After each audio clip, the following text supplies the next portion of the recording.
नए चैप्टर का नाम लिखा sensitivity analysis in linear programming. Sensitivity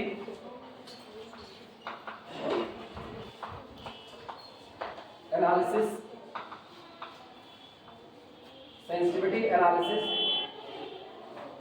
in linear programming.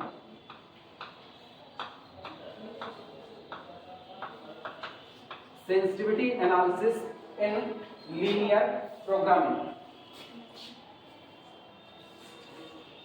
अच्छा जरा याद करो, जब हम लोग पहला चैप्टर शुरुआत किए थे तो पहले चैप्टर में हम लोग फॉर्मेशन पढ़े थे। पहले चैप्टर में फॉर्मेशन में हुआ क्या था कि हमको वर्बल डेटा में चीजें दी जाती थी। वर्बल डेटा में जो न्यूमेरिकल दिया जाता था उसको हम मैथमेटिकल फॉर्म में कन्वर्ट करते थे। जब मैथमेटिकल फॉर्म में कन्वर्ट करते थे जो अपना बेसिक स्ट्रक्चर सामने निकल करके आता था वो आता था maximise z is equal to c1x1 plus c2x2 plus up to so on plus cnxn। इसके बाद मिलता था सब्जेक्ट टू कांस्टेंट। अब हम इसको पर्टिकुलर केस पे लिख रहे हैं जिससे बहुत ज्यादा ना लिखना पड़े।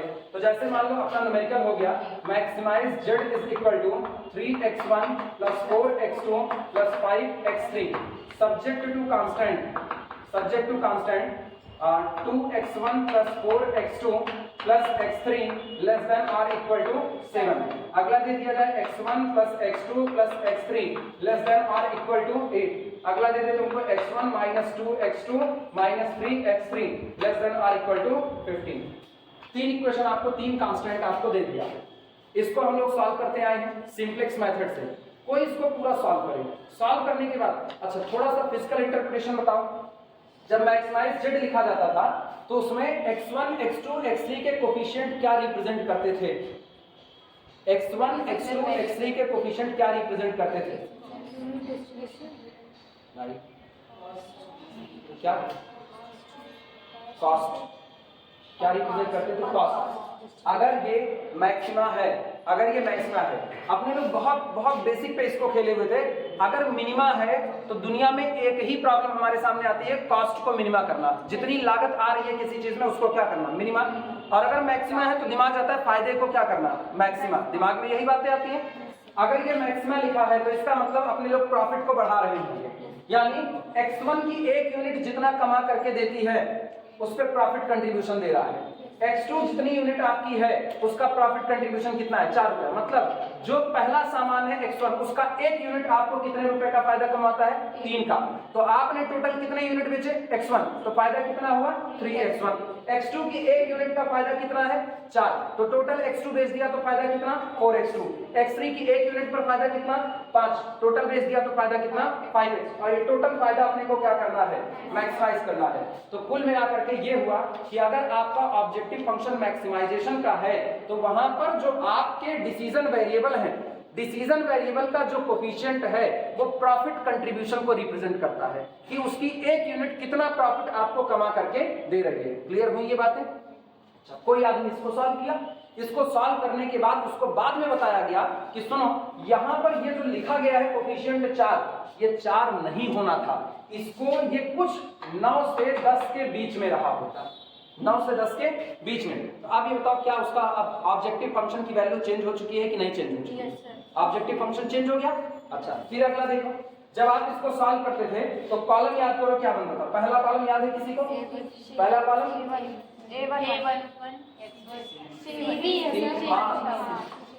CB coefficient of basic variable. अगला कौन होता था? एक्सबी। अगला capital B variable in basis. अगला कौन? स्मॉल बी, जिसको अपने लोग क्या कहते थे? एक्सबी। इसके बाद यहाँ होता था x1 x2 so on xn, जैसा भी रहे। अब ये बताओ यहाँ कौन से वेरिएबल आते थे? बेसिस। जो वेरिएबल बेसिस में इंटर किए यहाँ तो आएंगे। आपके वेरिएबल 3 टुकड़े में बढ़ चुके हैं। एक वो आ रहे हैं जो बेसिस में मौजूद हैं, सॉरी 2 टुकड़े में, और दूसरे वो आ रहे हैं जो बेसिस में मौजूद नहीं है। तो इसका मतलब जब कोफिशिएंट में बदलाव हो रहा होगा तो दिमाग में 2 तरह का बदलाव आएगा। एक उनके कोफिशिएंट में बदलाव लाना जो कि बेसिक वेरिएबल है, और दूसरा उनके कोफिशिएंट में बदलाव लाना जो कि बेसिक वेरिएबल नहीं है। क्लियर हुई ये बातें कि नहीं? और ये किस तरीके से आपको प्रभावित करेगा वो सुनना। ऊपर क्या लिखते थे टेबल के ऊपर, अगर याद हो तो इसके ऊपर क्या लिखते थे सीजे लिखते थे, हाँ या ना। नीचे क्या कैलकुलेट करते थे जेड कैलकुलेट करते थे, और इसके नीचे क्या कैलकुलेट करते थे सीजे माइनस जेड। अगर प्रॉब्लम मैक्सिमाइजेशन की होती थी तो हम कहते थे कि जिस दिन सारे CJ minus Z less than or equal to 0 हो गए, मेरा आया हुआ करंट सॉल्यूशन ऑप्टिमल हो जाएगा, हाँ या ना। अगर यही मिनिमा की प्रॉब्लम होती थी तो हम कहते थे अगर सारे CJ minus Z greater than or equal to 0 हो गए तो आया हुआ सॉल्यूशन ऑप्टिमल हो जाएगा। ये कहते चले आए हैं। मान लो आपने किसी प्रॉब्लम को सॉल्व किया, सॉल्व करने के बाद आपके सारे CJ minus Z less than or equal to कितने आ गए 0, लेकिन आपने धीमे से ऊपर यहाँ जो जेड लिखा गया है, सोचो ये कौन है C1, तो इसके नीचे कौन निकलता है Z1, ऊपर कौन है C2, यहाँ कौन निकला Z2, ऊपर कौन आया C3, नीचे कौन निकलेगा Z3, तो ये निकलता था C1 minus Z1, C2 minus Z2, C3 minus Z3। अब अपने दिमाग में सोचो, अगर मैंने यहाँ कैलकुलेट किया C3 माइनस कितना Z3, और ये C3 माइनस Z3 कैसा बना हुआ है नेगेटिव, इवन हम सबको कह रहे हैं all CJ minus ZJ less than or equal to कितने बने हैं 0, यानी मेरा करंट का सॉल्यूशन ऑप्टिमल सॉल्यूशन है कि नहीं, ऑप्टिमल सॉल्यूशन है। लेकिन सामने वाले ने एक गड़बड़ी कर दी, उसने अब जब किया उसने किसी एक को C3 को बदल दिया, C3 को क्या किया बदल दिया। अब अपने दिमाग में सोचना, अभी ये नेगेटिव है, इसके नेगेटिव होने का मतलब क्या, इसके नेगेटिव होने का सीधा सा मतलब है कि C3 कैसा रहा होगा छोटा और Z3 कैसा रहा होगा बड़ा। अगर वो C3 को और छोटा करे तो ऑप्टिमलिटी पर कोई फर्क नहीं पड़ता, लेकिन अगर गलती से उसने C3 को बढ़ाना शुरू कर दिया तो C3 के बढ़ाते बढ़ाते क्या ऑप्टिमलिटी पर फर्क पड़ने के चांस बढ़ जाएंगे कि नहीं। जैसे एग्जांपल के तौर पर मान लो C3 की वैल्यू जो आती, C3 की वैल्यू वो 5 रही होती और Z3 की जो वैल्यू आई है वो 8 रही होती, हाँ, तो C3 माइनस Z3 नेगेटिव होता कि नहीं, कितना होता C3 माइनस Z3, ये आपका होता कितना -3 होता, नेगेटिव है। अब धीमे से उसने C3 को बढ़ा करके कितना कर दिया 6, हाँ, C3 को बढ़ा के कितना किया 6। ये बताना अभी भी 6 माइनस 8 नेगेटिव है कि नहीं है, नेगेटिव है।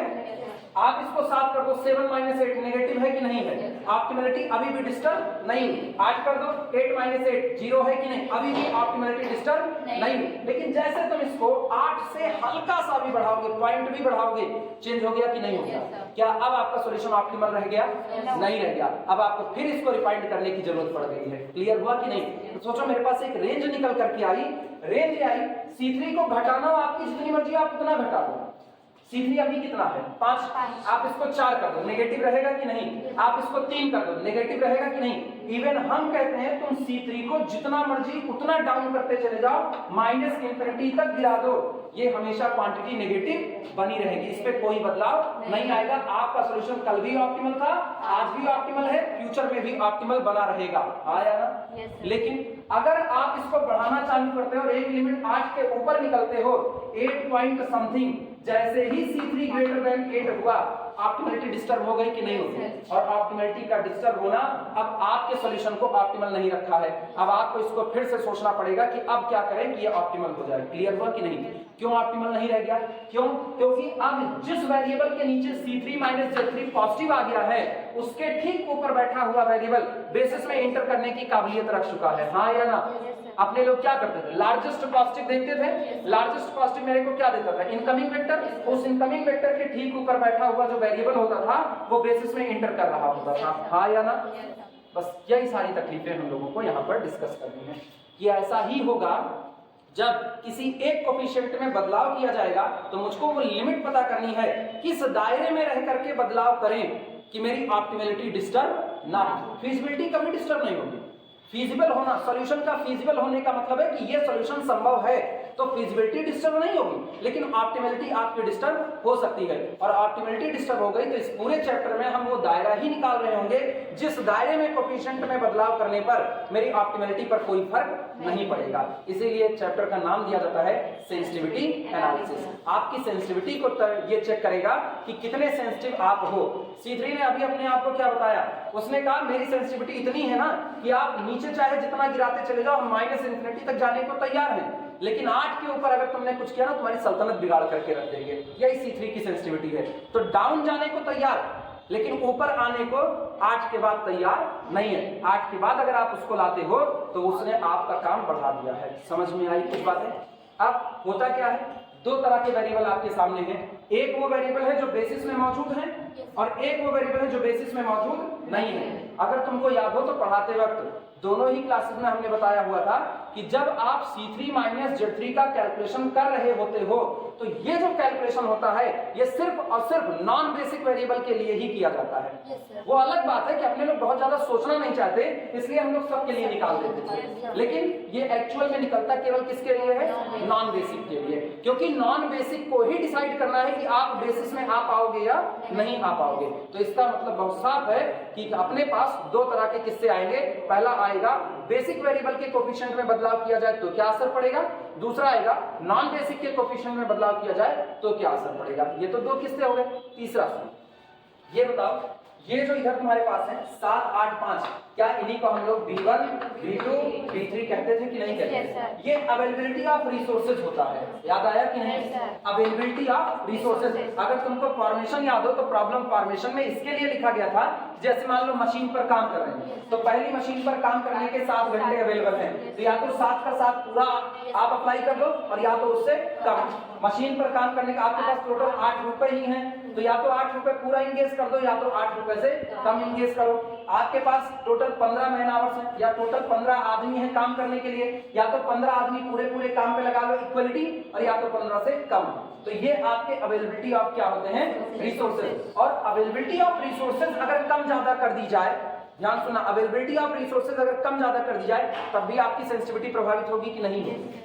हाँ या ना भाई? अब तक तुमको काम करने के लिए 8 घंटे मिले, सोचो तुम्हारा पेपर हुआ, जैसे तुम लोग पिछली बार झेल चुके हो, पिछली बार में अपनी सेंसिटिविटी नापना।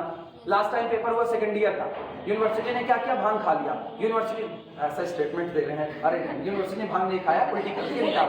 सुनो, उसने क्या किया? उसने पहला पेपर, दूसरा पेपर, तीसरा पेपर लगातार लगाया। हाँ या ना? Yes sir. प्रभावित हुए कि नहीं? Yes sir. बहुत ज्यादा हुए। ठीक, यूनिवर्सिटी क्या करे? अब पेपर करवाए, पहला पेपर, अगला पेपर 3 दिन के बाद, अगला पेपर 4 दिन के बाद, अगला पेपर 5 दिन के बाद, इस तरीके से करे, मतलब सीरीज बना देना। ठीक, एक के टर्म में उसने डिफरेंस बढ़ा दिया। आराम रहेगा कि नहीं रहेगा? रहेगा। लेकिन फिर सुनो, यूनिवर्सिटी ने बहुत ज्यादा आराम दे दिया। पहला पेपर इस महीने होगा, अगला पेपर अगले महीने होगा, अगला पेपर अगले महीने होगा।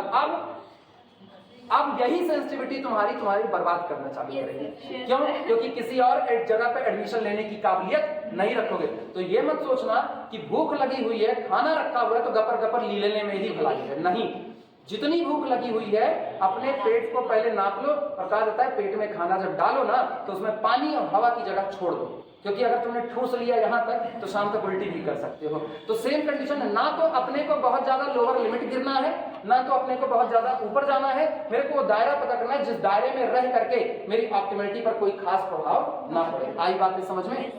इस पूरे चैप्टर का लबोलुआब लेते हैं, बस इतना ही। चले शुरुआत करें।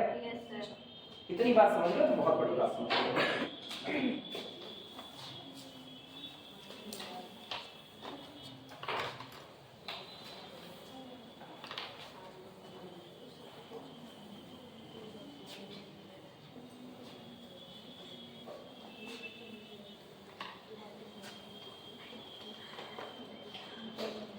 सबसे पहले इस पूरे चैप्टर का लिखना purpose.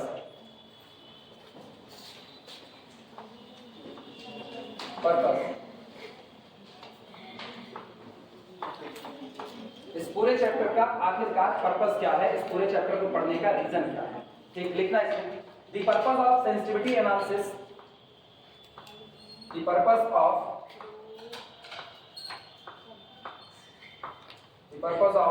sensitivity analysis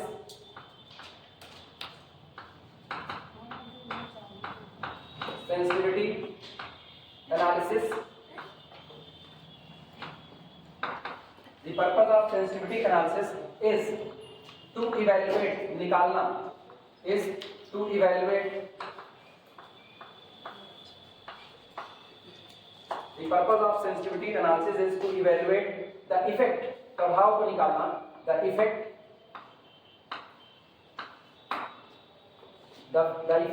on the optimal solution,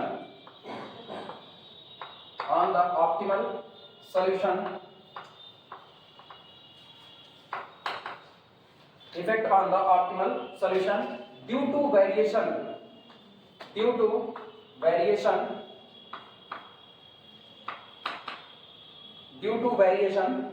in the input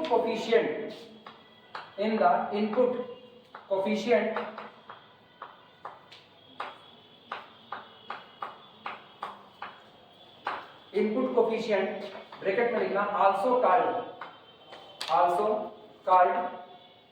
parameters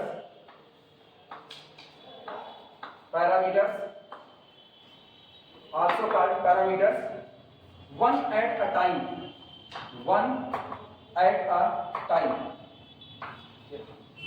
purpose यही है। और ये वाइवा का क्वेश्चन है, अभी जो लिखा है ना ये वाइवा का है। वाइवा में अगर तुमसे पूछा जाता है कि सेंसिटिविटी एनालिसिस वाले चैप्टर को पढ़ने का रीजन क्या है, तो तुम यही बताओगे the purpose of sensitivity analysis is to evaluate the effect on the optimal solution. जो आपका सबसे बेस्ट सॉल्यूशन निकल करके आया है उस पर क्या प्रभाव पड़ेगा, कब, due to the variation in the input coefficient. जो आपके पास कोफिशिएंट मौजूद हैं, इन कोफिशिएंट में बदलाव करने पर आपके बेस्ट सॉल्यूशन, आपके ऑप्टिमल सॉल्यूशन पर क्या प्रभाव पड़ेगा, ये पढ़ना ही किसमें आएगा, सेंसिटिविटी एनालिसिस में। और कैसे बदलोगे, वन एट अ टाइम, एक बार में एक ही बदलेगा, एक बार में एक ही। यानी आप उन वेरिएबल का कोफिशिएंट बदल रहे हो जो बेसिस में मौजूद हैं, तो उसके बारे में सोचोगे। आप उन वेरिएबल का कोफिशिएंट बदल रहे हो जो बेसिस में मौजूद नहीं है, फिर आप उनके बारे में सोचोगे। और आप जो राइट साइड में पढ़े हुए कांस्टेंट टर्म है उनको बदलोगे तो उनके बारे में सोचोगे। अब कोई ये पूछ सकता है, कहा तो गया है खाली इनपुट कोफिशिएंट को बदलने का, और जब केवल ये कपड़ा ले लो इधर, ये ले लो, जब केवल इनपुट का कोफिशिएंट बदलने को कहा जा रहा है तो वो तो राइट हैंड साइड का कांस्टेंट है, वो तो कोफिशिएंट है ही नहीं। थोड़ा जोर डालो दिमाग पर और ड्यूअलिटी पढ़ो। तो ड्यूअलिटी में किसी दी गई प्रॉब्लम का ड्यूअल तैयार होता था, हाँ या ना। कहते थे एक ही प्रॉब्लम को देखने के कितने तरीके, दो तरीके। अगर आपको प्रॉफिट को मैक्सिमा करना है तो कॉस्ट को मिनिमा करना पड़ेगा। और उस दिन यही राइट साइड वाला कांस्टेंट पुट करके ड्यूअल में कोफिशिएंट बनता था कि नहीं, इसीलिए उसको भी कोफिशिएंट के ही तौर पर देखा जाएगा। आई बात है समझ में। तो अपने लोग इन तीन लोगों में बदलाव देखेंगे। सबसे पहला किसमें, कोफिशिएंट ऑफ बेसिक वेरिएबल, दूसरा coefficient of non basic variable, और तीसरा राइट हैंड साइड का कांस्टेंट। आई बात है समझ में। चलो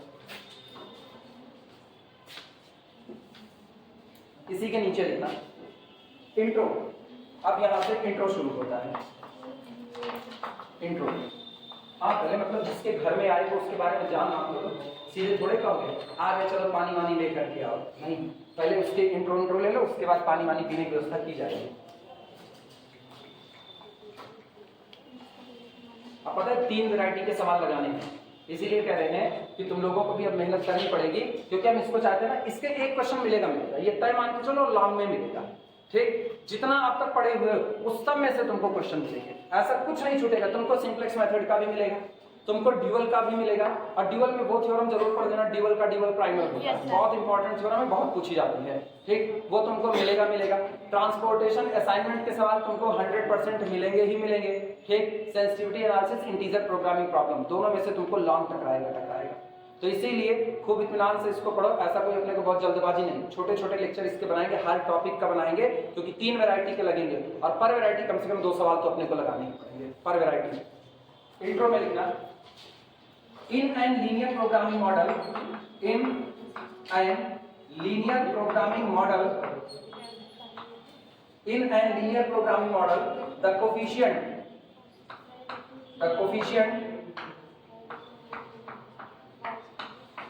in a linear programming model the coefficient, ठीक, such as dash, पहला लिखना, पहला प्रॉफिट या फिर कॉस्ट, जैसा भी केस रहा होगा।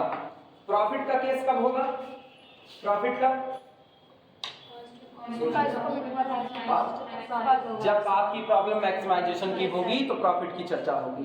कॉस्ट का किस्सा कब होगा, जब प्रॉब्लम मिनिमाइजेशन की होगी। ठीक, इसीलिए कह रहे हैं in and linear programming model, किसी भी दिए गए लीनियर प्रोग्रामिंग मॉडल में जो कोफिशिएंट होते हैं, जो कि कैसे होते हैं, या तो वो प्रॉफिट कोफिशिएंट होगा और या तो कॉस्ट कोफिशिएंट होगा। ठीक, कंट्रीब्यूशन, प्रॉफिट या कॉस्ट कंट्रीब्यूशन, प्रॉफिट और कॉस्ट कंट्रीब्यूशन, जिसको हम लोग शॉर्ट में क्या लिखते हैं, सीधे लिखते हैं, ठीक, पर यूनिट, ठीक, of a decision variable, of a decision variable xj, याद आया, x1 का कोफिशिएंट c1, x2 का c2, तो xj का कोफिशिएंट cj, ठीक। प्रॉफिट कंट्रीब्यूशन पर unit of a decision variable xj। दूसरा, second, availability of resources, availability of resources या अवेलेबिलिटी ऑफ अ रिसोर्स केवल लिख देना, रिसोर्स, जिसको हम लोग किससे लिखते हैं, BI, availability of resource BI। And तीसरा, थर्ड क्या है, कंजप्शन खर्च, consumption of resource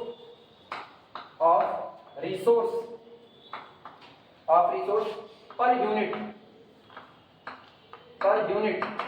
of decision variable,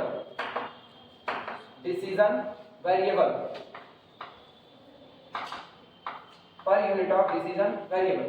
अगर तुम दिमाग दौड़ाओ तो तुमको तीनों की जगह पता है, तीनों तुमको कहां मिलेंगे, ये बताओ, प्रॉफिट या कॉस्ट कंट्रीब्यूशन कहां मिलेगा, ऑब्जेक्टिव फंक्शन में मिलेगा, ठीक।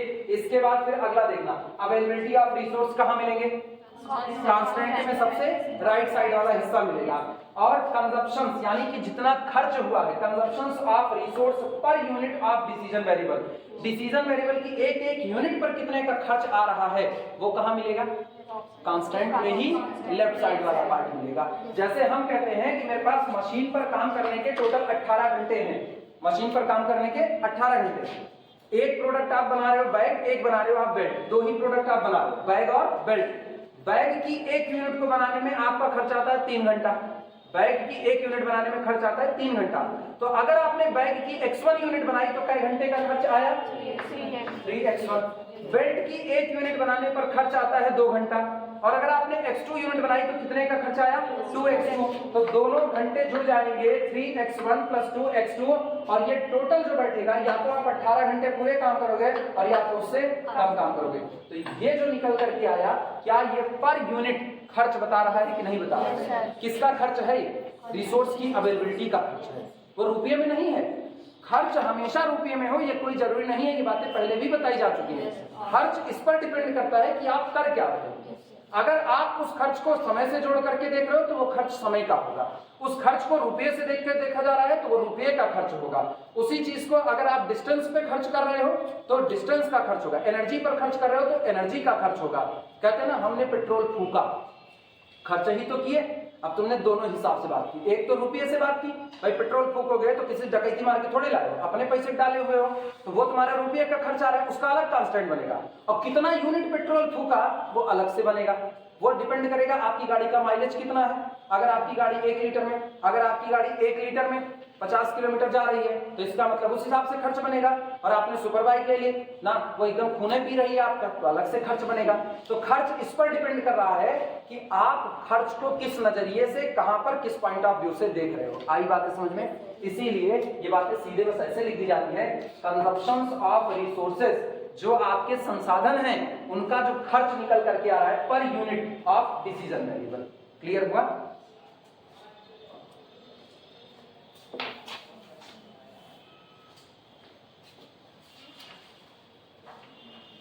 और इसको कैसे दर्शाएंगे, पर यूनिट ऑफ डिसीजन वेरिएबल कैसे दिखाते हैं, बोलो। अरे AI से A11 A12 A13 इतना भी नहीं भूलो यार। जिन लोगों की पहली क्लास है उनकी कोई बात नहीं, लेकिन जिनकी लगातार चल रही है वो भूल रहे हैं इसको। गड़बड़ बात है, मेरा पढ़ाना बेकार जाएगा इस हिसाब से। तो कैसे है बच्ची, बताओ कैसा है? नहीं जाने देंगे। तुम्हारा नाम क्या है पहले ये बताओ।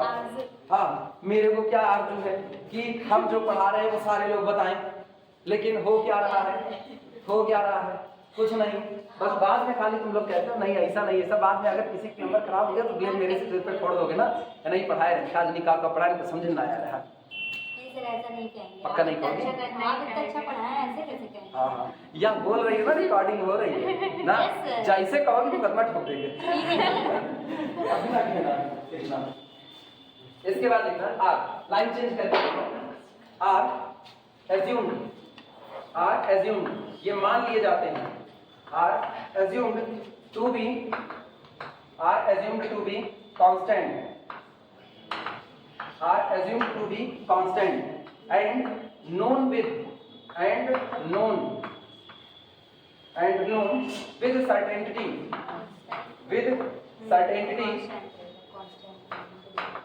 कांस्टेंट नहीं, अभी हम समझा रहे हैं, पूरी लाइन लिख लो ना, हम समझाते हैं। certainty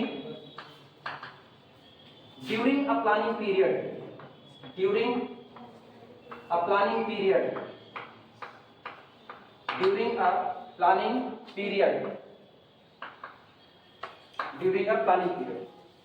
अभी ये सिर्फ उसका ना इंट्रो चल रहा है कि आखिरकार सेंसिटिविटी एनालिसिस है क्या। क्या रहे, इन एन लीनियर प्रोग्रामिंग प्रॉब्लम, किसी लीनियर प्रोग्रामिंग प्रॉब्लम या किसी लीनियर प्रोग्रामिंग मॉडल में द कोफिशिएंट सच एज, ये तीन कोफिशिएंट जो आपके सामने आते हैं, ये तीनों कोफिशिएंट आर एज्यूम्ड, मान लिए जाते हैं टू बी कांस्टेंट, कि ये सब कैसे हैं, कांस्टेंट है, इनमें कोई बदलाव नहीं आएगा। क्योंकि जब आप ड्यूरिंग द प्लानिंग पीरियड इनको कंसीडर करोगे तो ड्यूरिंग द प्लानिंग पीरियड आपको पता होना चाहिए आपके पास रिसोर्स कितना है। आपको कह दिया जाए तुम्हारा एग्जाम होगा और कुछ बता ही दिया कब होगा, तो तुम्हारा पहला सवाल यही होता है ना सर, कब होगा एग्जाम, ठीक, अभी तक तो नहीं हो रहा, कब होगा, तो सर्टेनिटी, निश्चितता आपको पता होनी चाहिए। हम ये कहें देखो जब तुम्हारा एग्जाम होगा तुमको हम पहले बता चुके होंगे, और हम कहें तुम्हारा एग्जाम होगा और कल कहें कल तुम्हारा एग्जाम है, तो बताए तो हम है नहीं, वो तो अनसर्टेनिटी हो गई। अनसर्टेनिटी कभी भी आपके न्यूमेरिकल को बहुत सही बनने नहीं देती है, तो इसीलिए कहा जा रहा है in an linear programming model the coefficient such as profit contribution वाली बात जो होती है, availability of resources, consumption of resource per unit of decision variable, ये तीनों ही कोफिशिएंट आर एज्यूम्ड, ये मान लिए जाते हैं टू बी कांस्टेंट, इनको कांस्टेंट मान लिया जाता है। इसके साथ ही साथ मतलब इनमें वेरिएशन नहीं होगा, आर एंड नोन, और ये आपको पता होंगे विद सर्टेनिटी, यानी निश्चितता के साथ पता होंगे आपको ड्यूरिंग अ प्लानिंग पीरियड। जब आप किसी प्रोजेक्ट को प्लान कर रहे होंगे तो आपको ये सारी बातें ऑलरेडी पता होंगी, ऑलरेडी भी करते हैं, ये डेटा हमको पता रहता था। क्लियर है? चलो आगे देखते हैं। वैसे आम जिंदगी में ऐसा नहीं होता, आम जिंदगी में आपके पास हर चीज की सर्टेनिटी हो ये कोई जरूरी नहीं है। मैक्सिमम चीजें हम लोगों की कैसे थी, अनसर्टेनिटी होती है, ठीक, इसलिए ये सारी बातें बस गणित तक रहने देना, जिंदगी में मत करते जाना।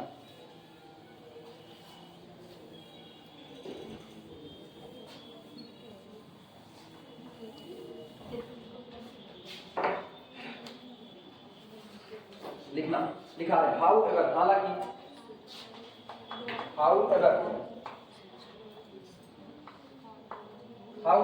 हालांकि in real world situation,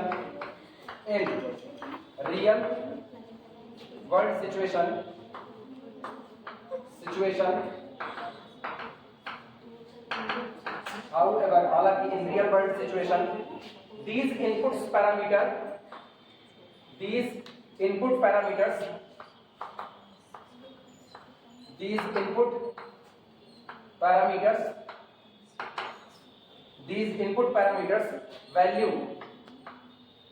value may change, बदल सकती है, may change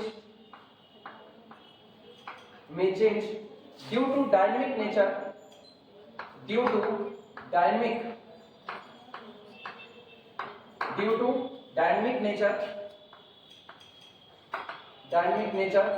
of the business environment,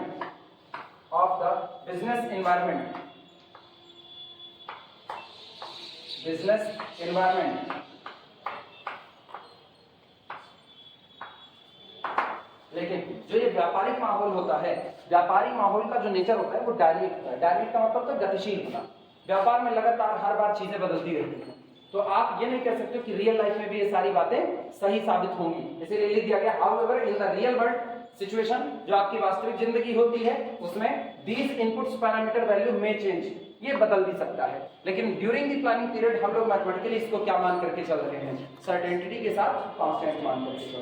clear हुआ? ठीक, लिखना डबल स्टार करके लिखना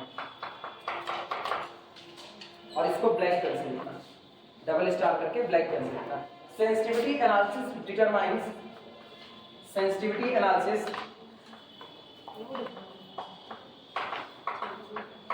sensitivity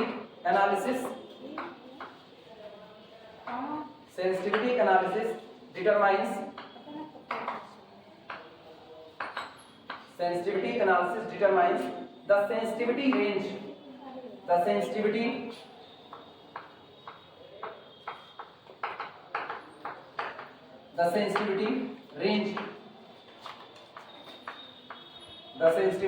range ब्रैकेट में जो सेंसिटिविटी एनालिसिस होती है ये आपके सेंसिटिविटी की रेंज बताती है, और रेंज कौन सी, दोनों लोअर भी और अपर भी। आप कितना नीचे तक वैल्यू घटा सकते हो और कितना ऊपर तक वैल्यू चढ़ा सकते हो। ठीक, ब्रैकेट में लिखना both lower and upper, both lower and upper limit, both lower and upper limit, bracket close, within which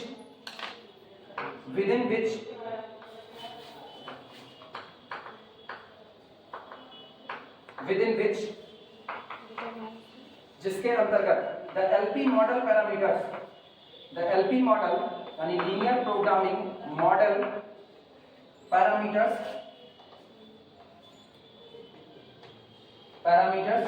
can vary, parameters can vary one at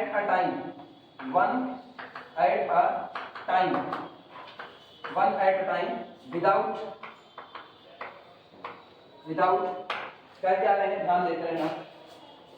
कहा जा रहा है sensitivity analysis determine, sensitivity analysis इस बात को ज्ञात करती है, बताती है the sensitivity range within which, उस सेंसिटिविटी रेंज को बताती है जिसके दायरे में रहते हुए द एलपी मॉडल पैरामीटर, जो आपके लीनियर प्रोग्रामिंग मॉडल के पैरामीटर है, कौन कौन से, cost coefficient, availability of resources और कंजप्शन ऑफ रिसोर्सेज, ये तीनों की तीनों बदल सकते हैं बिना आपके ऑप्टिमलिटी को प्रभावित किए हुए, विदाउट अफेक्टिंग, बिना प्रभावित किए हुए, without affecting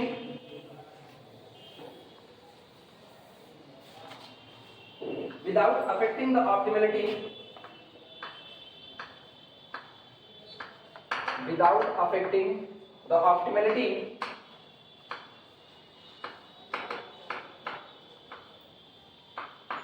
without affecting the optimality of the current optimal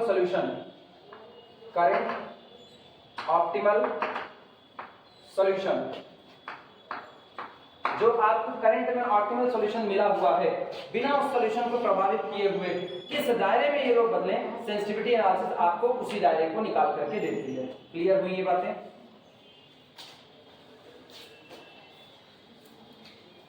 पता दो चीजें होती हैं, एक होता है सेंसिटिविटी एनालिसिस और दूसरा होता है पैरामीट्रिक एनालिसिस, दोनों अलग अलग बातें।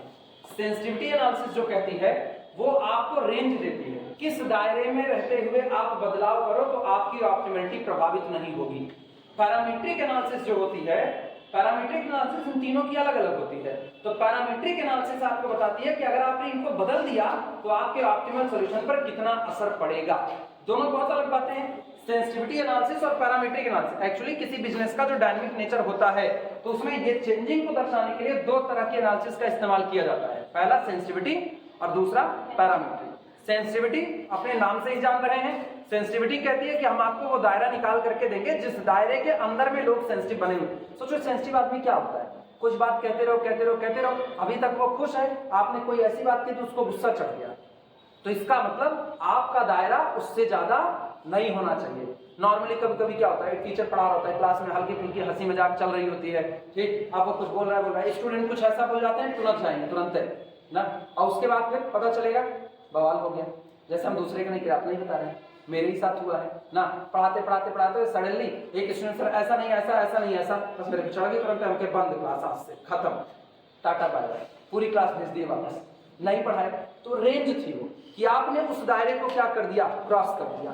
तो सेंसिटिविटी एनालिसिस आपको वो दायरा बताती है कि इतने दायरे में रह करके काम करोगे तो आपके ऑप्टिमल सॉल्यूशन में कोई बदलाव नहीं होगा। जैसे अभी अभी मैंने एक दायरा ही निकाला था C3 - Z3, तो C3 - Z3 नेगेटिव था, C3 को 3 लिया, Z3 को कितना लिया 5, तो दायरा बता दिया कि C3 गिरते गिरते चाहे जितना नीचे चला जाए, यानी वो कितने तक चला गया, -∞, ओपन, और चढ़ते चढ़ते वो केवल कहां तक आ सकता है, 8, क्योंकि 8 - 8 करोगे तो 0 आएगा।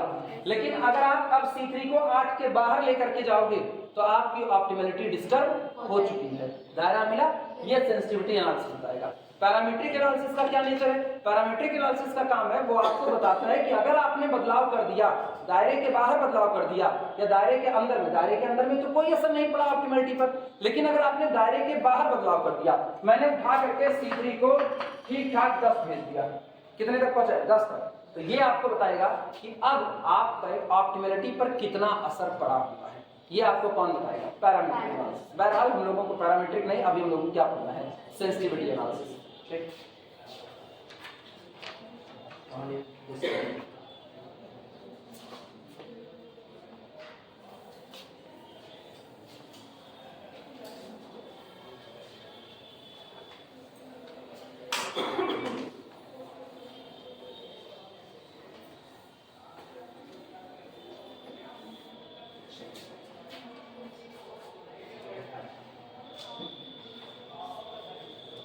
फिर लाइन चेंज करके सिंगल स्टार बना करके लिखना, लाइन चेंज करो और सिंगल स्टार बना के लिखो। इसको ब्लू पेन से लिख देना। आप जो लिख रहे हैं सेंसिटिविटी एनालिसिस का क्या पर्पस था, वो ब्लैक पेन से हो गया, आप ब्लू पेन से लिखना। फॉर दिस, इसके लिए, फॉर दिस,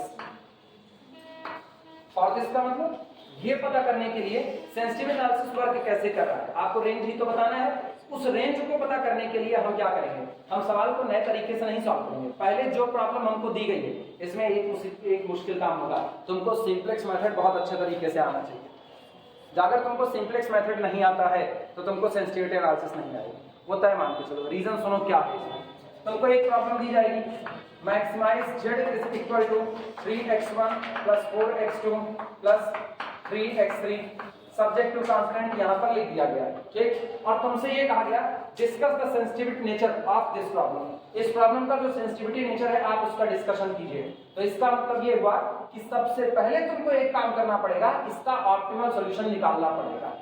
तो पूरा सिंप्लेक्स मेथड लगाते हुए, अब अगर ये मिनिमा का है तो बिगर मेथड भी लगेगा या टू फेज मेथड लगेगा, जैसे भी तुम इसको लगा सकते हो। मिनिमा मैक्सिमा का है तो ऑलरेडी आर्टिफिशियल वेरिएबल इस्तेमाल होगा, तो जाहिर सी बात है तुम्हारे पास कौन आएंगे, आर्टिफिशियल वेरिएबल इस्तेमाल होंगे तो कौन आएंगे, मिनिमा का केस आएगा। या फिर राइट हैंड साइड आपका नेगेटिव बना रहा होगा, आया ना, भूल गए कि नहीं, वो भी आ गया। 2x1 + 3x2 + 4x3 less than और इक्वल टू -5, जिससे पूछेंगे बताएगा हमें रहना। ये कांस्टेंट है, ये कांस्टेंट नहीं, बोलो क्या करेंगे इसके बाद। अगर ये कांस्टेंट है और उसको सॉल्व करना है प्रॉब्लम को, तो क्या करेंगे, क्या करेंगे, इक्वलिटी बनाएंगे। कैसे बनाएंगे वो बताओ, इक्वलिटी कैसे बनाएंगे ना, इसीलिए कहते गड़ेरिया अपनी पेड़ों को पहचानता है। एक सवाल और फंस गए, जबकि बहुत सीधा सीधा रूल बताए थे। अभी भी बता रहे हैं, जिनके लेक्चर छूटे हुए हैं YouTube चैनल पर 1 बाय 1 सारा लेक्चर पड़ा हुआ है और सब पब्लिकली है, उठा करके खत्म कर डालो। नहीं आएगा तो मान करके चलो सीधे 10 नंबर लेकर के डूबोगे। लॉन्ग आंसर तुम्हारा कितने का आएगा, 12 नंबर का, 10 नंबर का, 10 नंबर सीधे चले जाएंगे। और सेंसिटिविटी तभी आएगी बच्ची जब सिंप्लेक्स आएगा ना। तुम ही अकेले नहीं हो, तुम तो फंस गई हो, क्यों, सबसे आगे थी ना, इसीलिए। बाकी अभी कई इसमें देखना शहीद होंगे। अब देखना, अब मेरी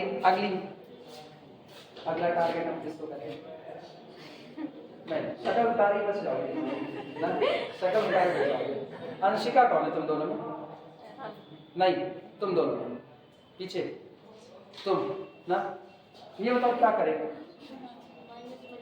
माइनस से क्या करें, मल्टीप्लाई करें। रीजन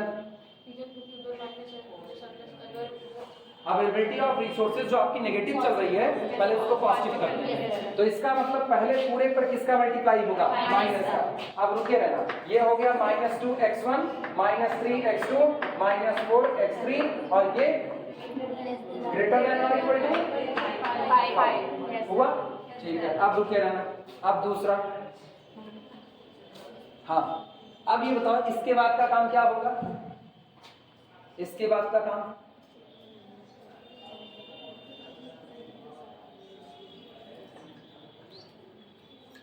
दूसरी शहीदी है, ये दूसरी शहीदी है। सोच लो हम बहुत धीमे धीमे पढ़ाए हैं, पता है, और वो अच्छी बात है अभी मुझको नाम नहीं पता, नहीं तो हम बिल्कुल नाम ना लेते और लोग ना जानते किसने क्या नहीं बताया ना, नहीं पता।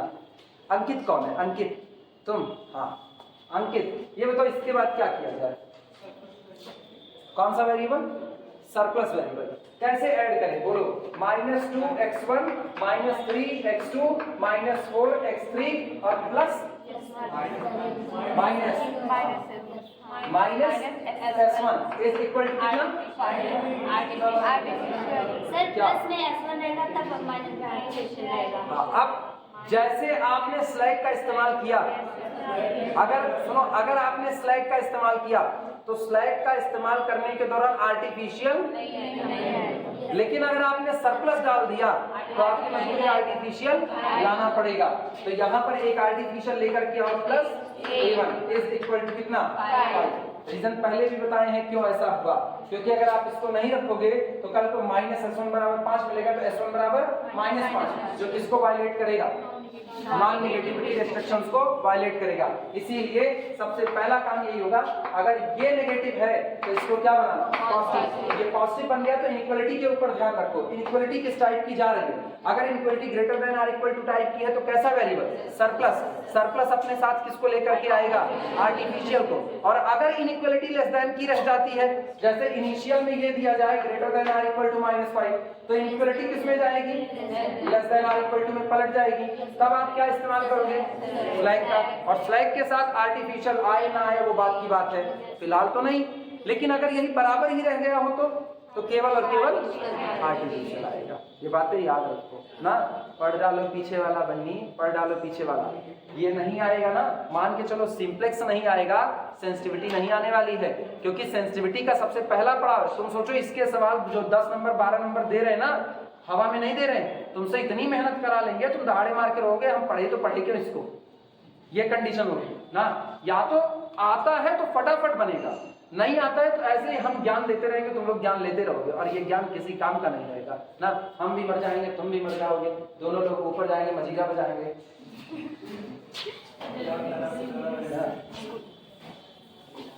और नहीं तो क्या, ये बड़ी जरूरी चीजें हैं। होगा क्या, सुनो क्या, एग्जाम में सेंसिटिविटी एनालिसिस का क्वेश्चन आएगा एग्जाम में, वो तुमको बेस्ट सॉल्यूशन दे दिया टेबल बना करके तो ठीक, जो वो देगा नहीं ना, तुमको करना ही पड़ेगा, पहले तुमको सिंप्लेक्स मेथड लगा करके पूरा बेस्ट सॉल्यूशन निकालना पड़ेगा। जब तुम्हारे पास ऑप्टिमल सॉल्यूशन आ गया, अब तुमको चर्चा करनी पड़ेगी कि अगर मैंने डिसीजन वेरिएबल में जो बेसिस में मौजूद है उनमें चेंजिंग किया तो क्या होगा, जो बेसिस में मौजूद नहीं है उनमें चेंजिंग किया तो क्या होगा। आई बातें समझ में, तो सिंप्लेक्स मेथड पढ़ डालो फिर से, वापस उसी की जरूरत है। लिखना फॉर दिस, इसके लिए instead of solving, for this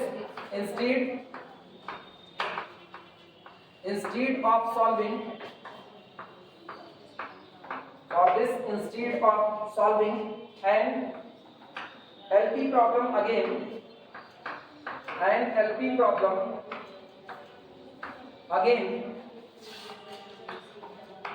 पता है जो लोग सेंसिटिविटी नहीं जानते वो क्या करेंगे, उनका हाथ, जो सेंसिटिविटी नहीं जानते, सामने वाले ने कहा कि अभी आपका ये न्यूमेरिकल है, इसमें जो आपका कोफिशिएंट है उसको आपने 4 बढ़ा दिया, कितना, 4 बढ़ा दिया, किसका, x3 का कोफिशिएंट।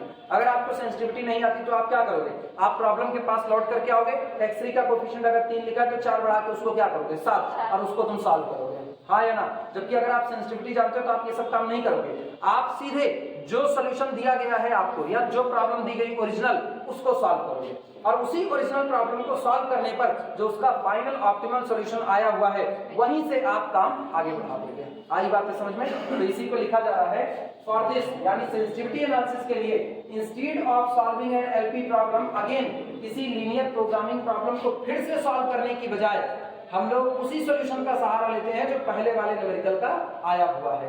देखना, again with new values, again with new values, with new values of parameters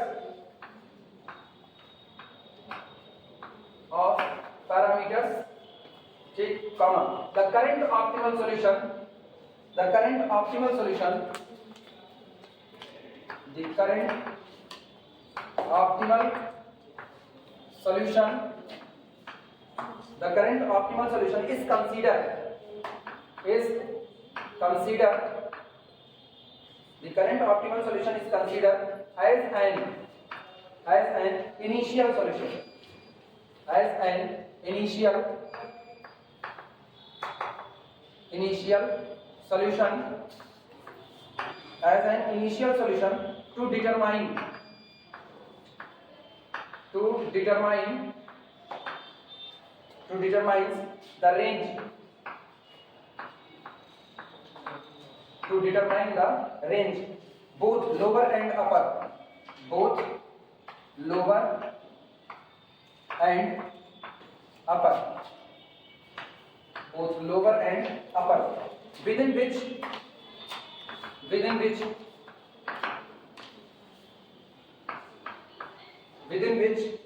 a parameter may assume, a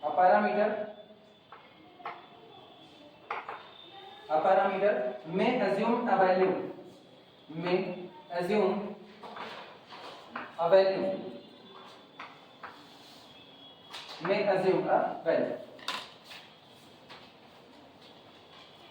For this, instead of solving a linear programming problem again with new values of parameter, इसके लिए आप अपने linear programming problem को नए parameter के साथ solve करने की बजाय आप करते क्या हो, the current optimal solution is consider, जो अभी आपका करंट ऑप्टिमल सॉल्यूशन निकल करके आए उसी को कंसीडर करते हो एज एन इनिशियल सॉल्यूशन। उसको आप कैसा मान लेते हो, माना वही आपके लिए किसका काम करता है, इनिशियल सॉल्यूशन का काम करता है टू डिटरमाइन, ज्ञात करने के लिए the range both lower and upper, lower और अपर दोनों लिमिट को निकालने के लिए यही आपके लिए कैसा सॉल्यूशन बनेगा, इनिशियल सॉल्यूशन बनेगा, विद इन विच, जिसके दायरे में अ पैरामीटर में अज्यूम अ वैल्यू, जिसके दायरे में आपका पैरामीटर कोई वैल्यू ले सकता है बिना आपकी ऑप्टिमलिटी को प्रभावित किए। क्लियर हुआ? नोट कर आगे लिखें।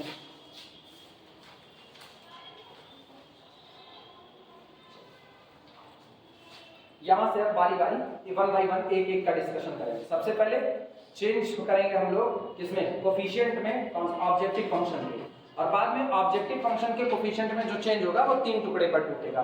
पहला टुकड़ा जो टूटेगा चेंज इन बेसिक वेरिएबल, लेकिन जब चेंज इन बेसिस वेरिएबल होगा तो उसमें मैक्सिमाइजेशन का केस होगा। चेंज इन बेसिक वेरिएबल किसका, मिनिमा का केस होगा, और change in non basic variable का होगा। पता है जो बेसिक वेरिएबल में चेंज होता है वो ज्यादा प्रभावित करता है, और जो नॉन बेसिक में चेंज होता है वो कम प्रभावित करता है। उसका एक खास रीजन है।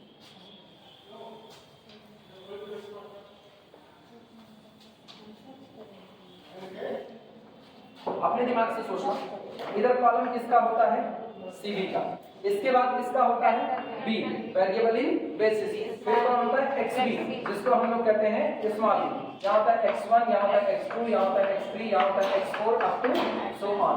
यहाँ ऊपर कौन होता है, सीजे, इधर कौन होता है, जेडजे, यहाँ कैलकुलेशन होता है सीजे माइनस, यहाँ कैलकुलेशन इसका। अब सुन, जैसे मान लो बेसिस में कोई पड़ा हुआ है, एग्जाम्पल के तौर पर x2 बेसिस में है, x3 बेसिस में है, पर x2 यहाँ पर है और x3, मान लो दो लोग बेसिस में मौजूद हैं, x2 और x3, तो इनका कोफिशिएंट यहाँ सामने लिखा जाएगा। मान लो इसका कोफिशिएंट 3 हो गया, इसका कोफिशिएंट 4 हो गया। इसके बाद फिर यहाँ xb वाली वैल्यू लिखी जाती है।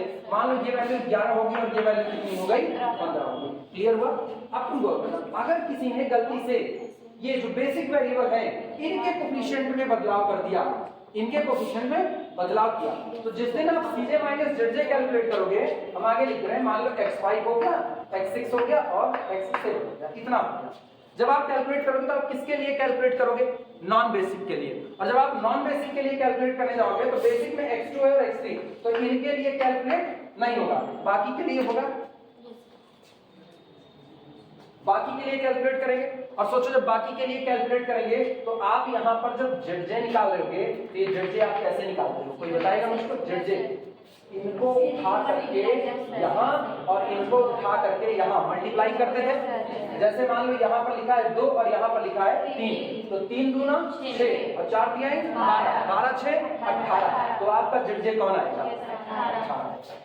अब तुम ये सोचो अगर तुमने बदलाव कर दिया किसके कोफिशिएंट में, बेसिक वेरिएबल के कोफिशिएंट में बदलाव कर दिया तो आप जितने ZJ निकालोगे वो सारे ZJ प्रभावित होंगे कि नहीं होंगे, और जब सारे ZJ प्रभावित होंगे तो सारे के सारे CJ माइनस ZJ प्रभावित होंगे।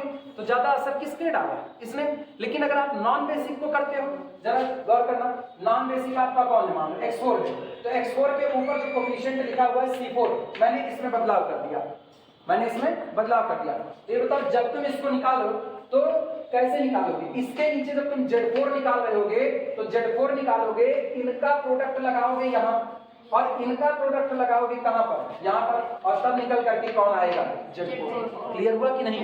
लेकिन तुम ये सोचो तब C4 केवल यहाँ बैठा है, तो C4 केवल किसको प्रभावित कर पा रहा है? अपना बदलाव, तो नीचे वाले C4 माइनस Z4 को ही प्रभावित करेगा, हाँ या ना? किसी और के ऊपर उसका कोई असर नहीं है, तो केवल खुद में ही बदलाव आएगा। तो इसीलिए कहा जाता है कि अगर आप नॉन बेसिक को बदलते हो तो थोड़ा राहत में हो, और अगर आपने बेसिक वाले को बदल दिया तो आप ज्यादा तकलीफ में आओगे, क्योंकि बेसिक वाला आपके काम को बढ़ा देगा। क्लियर हुई ये बातें? यही चीज हम लोग अब लिखने चल रहे हैं। तो यही 2 डिस्कशन इसीलिए आते हैं, एक change in basic variable coefficient, एक चेंज इन नॉन बेसिक, और हर न्यूमेरिकल में हम लोग दोनों चेक करेंगे। बेसिक को बदलेंगे तो क्या होगा, नॉन बेसिक को बदलेंगे तो क्या होगा। और जैसे बेसिक में 2 लोग हैं ना, बेसिक में 2 लोग, तो न्यूमेरिकल लगाने के दौरान दोनों के कोफिशिएंट में बदलाव चेक करेंगे कि दोनों का कोफिशिएंट बदलेंगे तो कैसा असर निकल करके आएगा। ये नहीं कि केवल x2 के कोफिशिएंट को बदल करके रेंज बता दो, केवल x3 के कोफिशिएंट को रेंज बता दो ना, दोनों को चेक करना कि दोनों पर आपकी रेंज कितनी निकल करके आ रही है। कुछ समझ में आ रहा है? 2-4% 2-4% आ रहा है, बड़ी बात है।